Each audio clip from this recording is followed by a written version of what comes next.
거의 40점 이해 정도 잘 체크만 하면 시간을 좀 걸리면 풀 수 있는 문제들이라고 보겠습니다.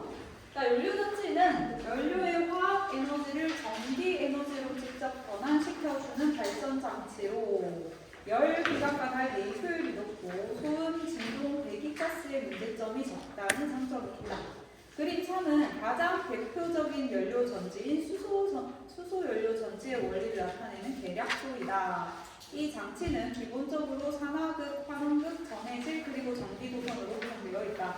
수소연료전지에는 수소와 산소가 결합하여 물을 생성하는 화학 반응이 일어나고 그 과정에서 장치 외부로 연결된 도선을 통해 전자가 산화극에서 환원극으로 이동하면서 전류가 얻어진다. 자, 그림에 그게 나와 있는데 쌤이 좀 이 그림을 여기에 그렸습니다. 이게 산화극이고 여기가 환원극이라고 하죠. 자, 그러면 외부 도선을 통해서 이렇게 이동하게 되면서 전기가 얻어진다라고 이야기합니다.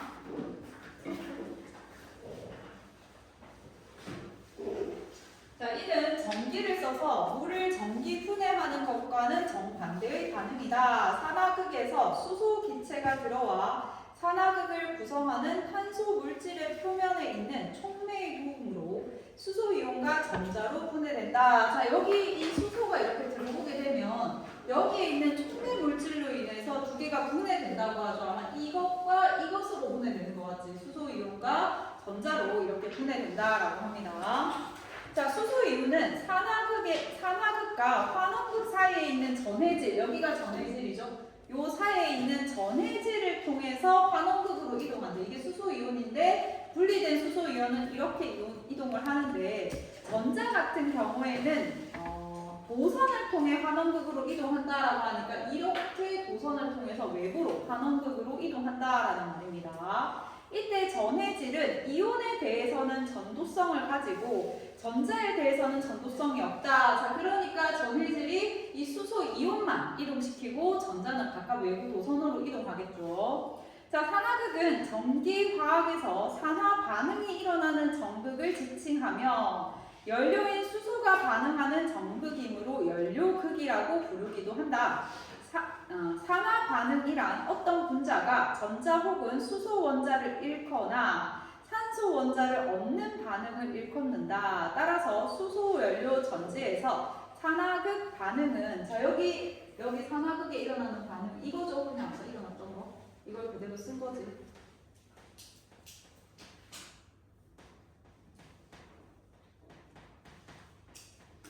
그래서 이게 전자고 이게 수소 이온인데 이게 왜 이렇게 보시네.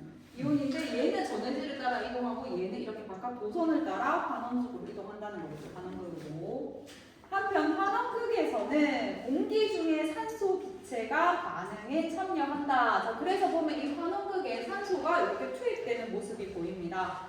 반면 환원극에 산소 기체를 공급하지 않고 수소 기체를 산화극에만 공급을 한다면 수소 기체가 전극에 흡착하여 원자 상태로 분리될 수는 있지만 그렇게 생긴 수소 원자가 양이온과 전자로 분해되는 일은 생기지 않는다. 수소 원자가 전자를 내놓으면서 수소 양이온으로 바뀌려면 전자를 받는 성질이 강한 물질이 있어야 되는데 그 역할을 하는 것이 산소 기체가 환원극에 공급되지 않기 때문이다. 또한 산소 기체는 도선을 통해 환원극에 도달한 전자뿐만 아니라 전해질을 통과해온 수소 이온을 받아 물로 전환된다. 자, 이거를 이렇게 분리시켜주는 역할도 하고 이렇게 환원극으로 온 거를 다시 물로 전환시켜주는 역할도 한다고 하죠.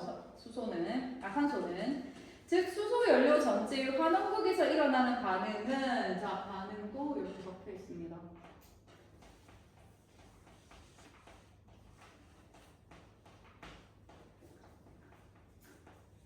이렇게 환원극에서 일어난다고 하죠.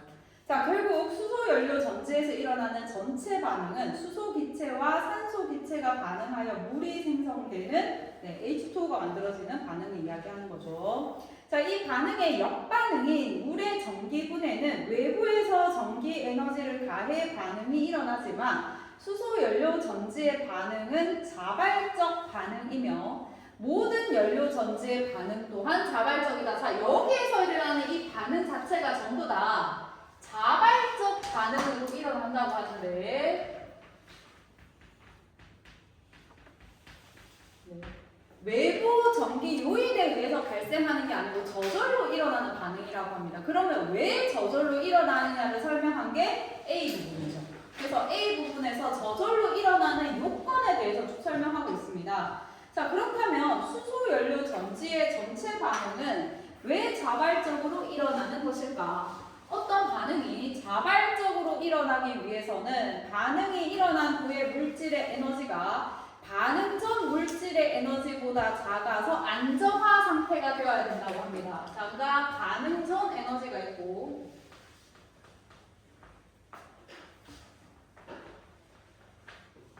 자, 이게 더 크고 이게 더 작아지고 에너지가 훨씬 더 적어야 이게 안정화된다라고 하죠.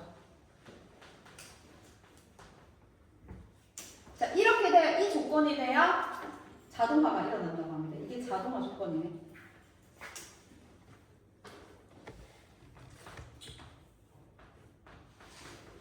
자, 이거를 조금 더 자세하게 설명을 합니다. 이러한 준거가 되는 값이 깁스 에너지의 변화량이라고 하고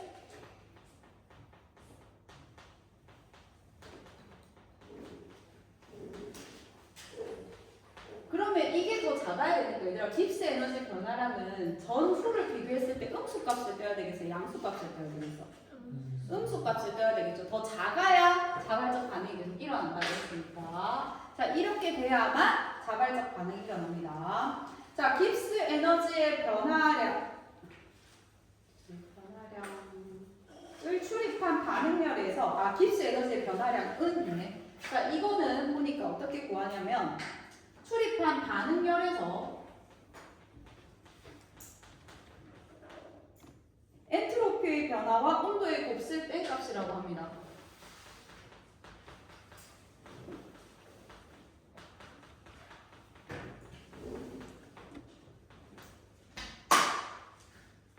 자, 이렇게 된 값이 깁스 에너지 변화량인데 마이너스라고 표시한 이유는 이렇게 돼야 자발적 반응이 일어나기 때문에 선생님이 마이너스라고 표시한 겁니다. 자, 전체 반응을 반응물과 생성물, 출입한 열은 발열 반응이면 음의 부호를, 흡열 반응이면 양의 부호를 갖는다. 전체 반응을 반응물과 생성물 측면에서 살펴보면 2몰의 수소 기체가 1몰의 산소 기체와 반응하여 2몰의 물이 만들어지는 과정이다. 자, 요거를 지금 이야기하는 거죠.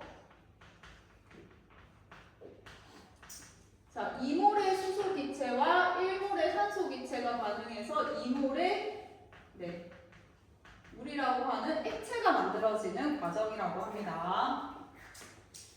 자, 엔트로피는 무질서한 정도를 의미한다. 따라서 액체보다는 자유로운 운동이 가능한 기체의 엔트로피가 크고 분자수가 많을수록 무질서한다. 근데 지금 분자수도 더 줄었죠? 3몰에서 2몰로 더 줄었고 지금 기체에서 액체로 변했으니까 이 과정에서 전체적으로 엔트로피는 증가합니까? 감소합니까? 감소하죠. 자, 그런데 이 반응은 발열 반응이라고 합니다. 아까 발열 반응이면 무슨 부호를 갖는다?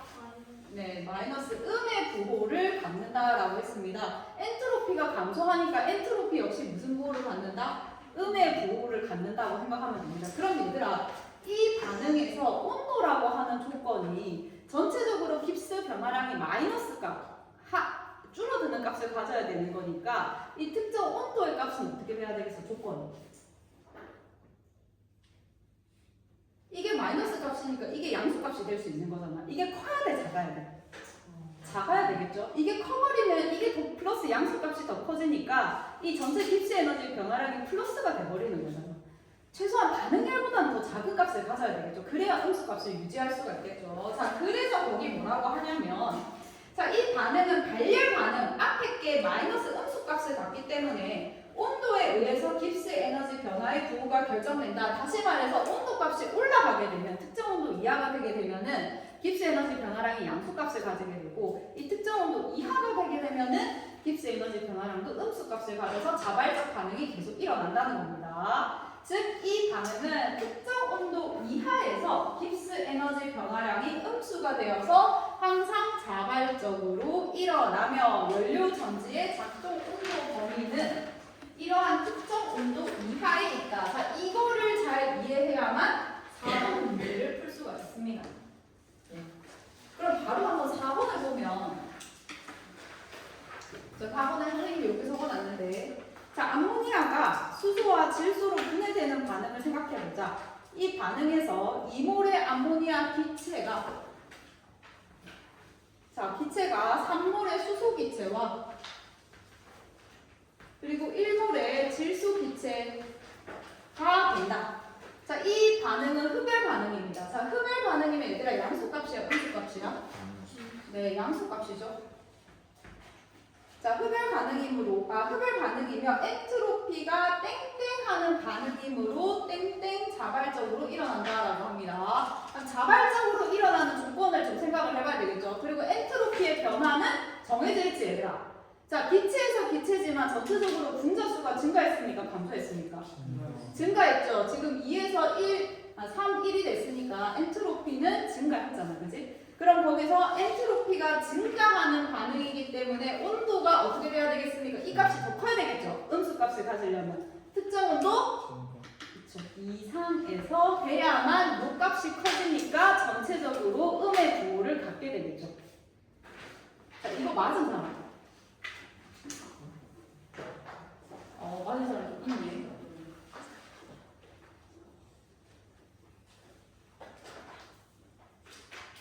화학 지식이랑 별 필요 없죠. 관련이 없죠.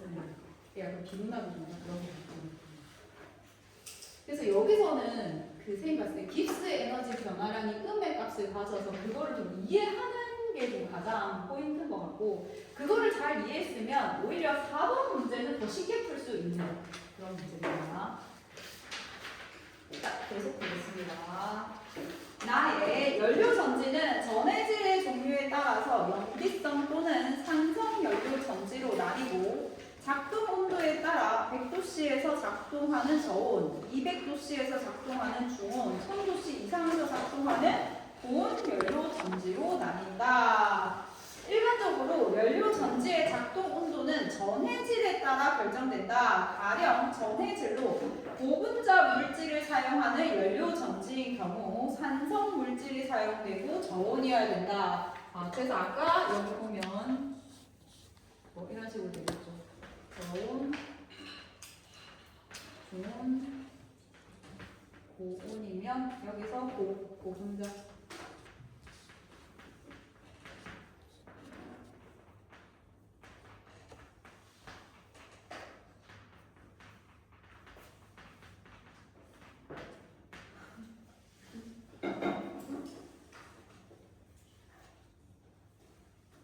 자, 작동 온도에 따른 분류법 이외에도 연료 공급 방식에 따라 전료 연질을 구분하는 방법도 있다. 자, 이게 온도에 따라서 구분하는 거고, 자, 그리고 이거는 공급 방식에 따라서 구분하는 거 두 개가 있네.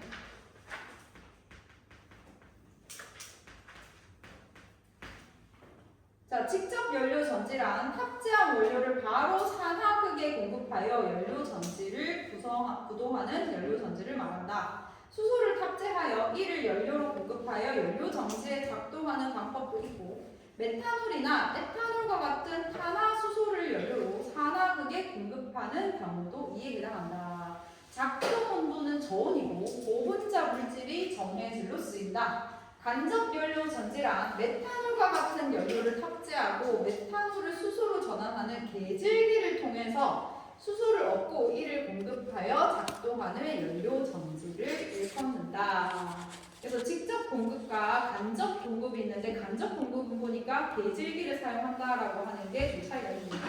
자, 자동차 동력원으로 연료 전지를 쓰는 경우 수소기체 저장 탱크를 차량에 탑재하여 운행하는 방법이 가장 보편적이다. 그러나 수소기체는 저장의 어려움, 판매량 구축의 미비, 수소 저장 탱크의 안정성 등이 문제가 된다. 이와 같은 이유로 메탄올을 이용한 연료 전지가 자동차용 연료 전지로 부각되고 있다. 이때 배질기를 자동차에 탑재하고 메탄올을 연료로 사용할 수 있다. 이게 간접이겠죠. 이에 비해 직접 연료 장치인 직접 메탄올 연료 전지는 배질기를 사용하지 않고 메탄올을 연료국에 공급하는 연료 전지를 뜻한다. DMFC의 산화극 반응은 메탄올이 물과 반응하고 이산화탄소로 전환되어 수소 이온과 전자를 내는 반응이고, 환원극 반응은 산화극에서 발생한 수소와 전자가 반응하여 물이 생성되는 반응이다. 이거 아까 앞에서 봤던 가의 산화 반원이네. 자, 따라서 DMFC의 전체 반응은 메탄올과 산소가 반응하여 이산화탄소와 물이 생성되는 반응이므로 친환경 자동차의 동력원 역할을 할 수 있다.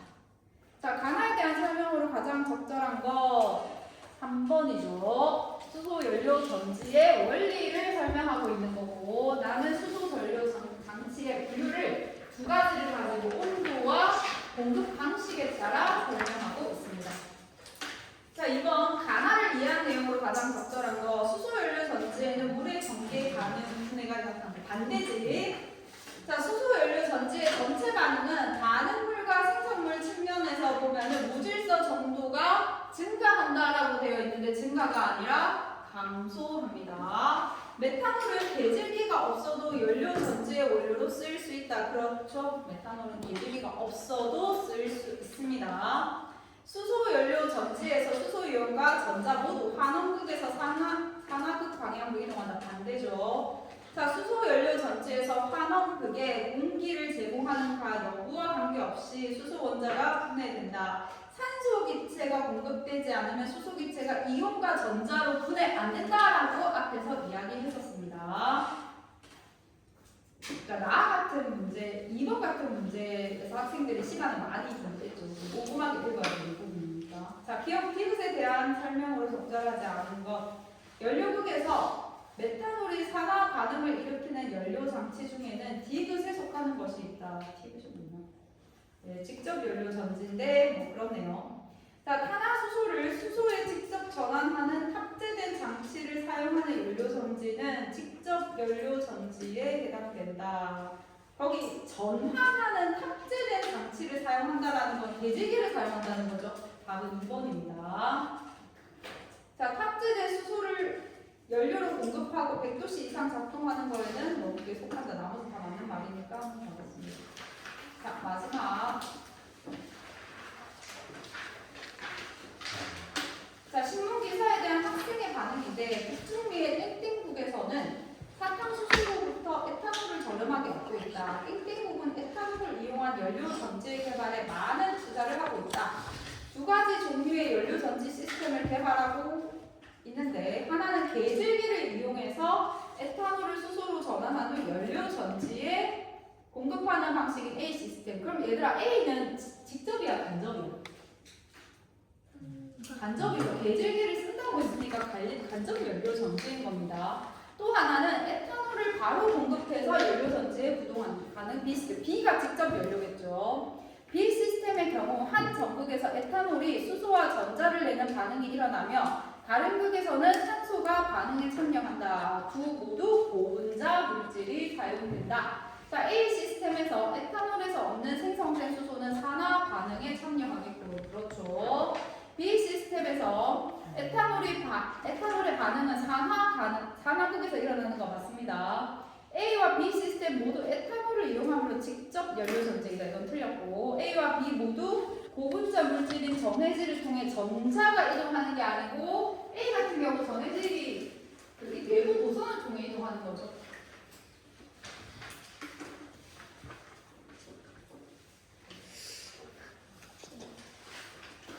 다 맞는 사람. 맞는 사람 있어?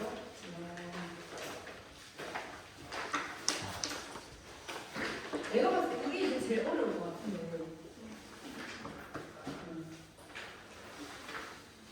자, 그 다음이 시선속도법인데, 혹시 뒤에 문제를 추가로 한 사람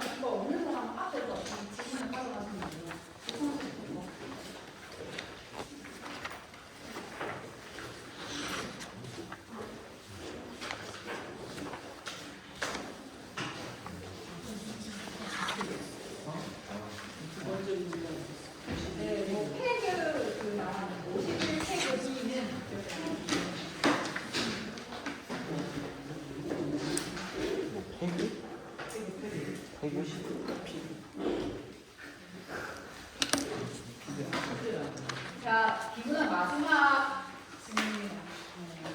마지막 질문이니까 이제 한번 다 맞춰본다 생각하시고 문제가 좀 힘든데 4번이 좀 어려울 것 같아요. 네, 4번은 시정속도법이라는 거, 그 내용을 좀 다 이해해야 풀 수 있는 문제긴 한데 4번에 차라리 보면서 지문을 이해하면 좀 더 도움이 될 듯합니다. 쌤이 봤을 때는. 자, 시간은 15분 드리겠습니다.